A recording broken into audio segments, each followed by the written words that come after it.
मी सध्या छत्रपती संभाजीनगर शहरातील पश्चिम विधानसभा मतदारसंघामध्ये उभा आहे। आता थोड्याच वेळात मतदानाची प्रक्रिया सुरू होईल। तत्पूर्वी ही मतदान केंद्रावर पूर्णतः सज्जता झालेली आहे।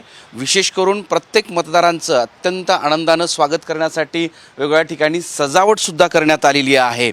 मतदारसंघामधल्या प्रत्येक उमेदवाराला कोणतीही अडचण होऊ नये यासाठी, त्याचबरोबर इथं आलेल्या मतदारांना कोणतीही अडचण होऊ नये यासाठीची ही सगळी खबरदारी निवडणूक आयोगाने घेतलेली आहे। छत्रपती संभाजीनगर शहरामध्ये 3 विधानसभा मतदारसंघ आहेत आणि त्याचबरोबर जिल्ह्यात एकूण 9 विधानसभा मतदारसंघ आहेत। जवळपास 32,27,000 मतदार या मतदान केंद्रावर मतदान करणार आहेत आणि त्यामुळे निवडणूक विभागाच्या वतीने पूर्ण तयारी करण्यात आलेली आहे। पोलीस विभागाच्या वतीने सुद्धा मोठा बंदोबस्त प्रत्येक ठिकाणी तैनात करण्यात आलेला आहे।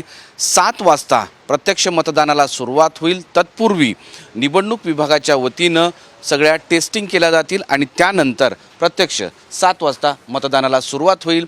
मतदार ही तेवढेच खुश आहेत किंवा उत्सुक आहेत की मतदान केंद्रावर मतदान करण्यासाठी येण्यासाठी, आणि त्यामुळं इथे हे सगळे निवडणूक विभागाच्या वतीने मात्र जय्यत तयारी करण्यात आलेली आहे। मोहम्मद इरफानचा माधव सावरगावे, छत्रपती संभाजीनगर। देश विदेशातील प्रत्येक घडामोडींचे लाईव्ह अपडेट मिळवण्यासाठी आता साम टीव्हीच्या सर्व सोशल मीडिया प्लॅटफॉर्मला लाईक, फॉलो आणि सबस्क्राईब करा।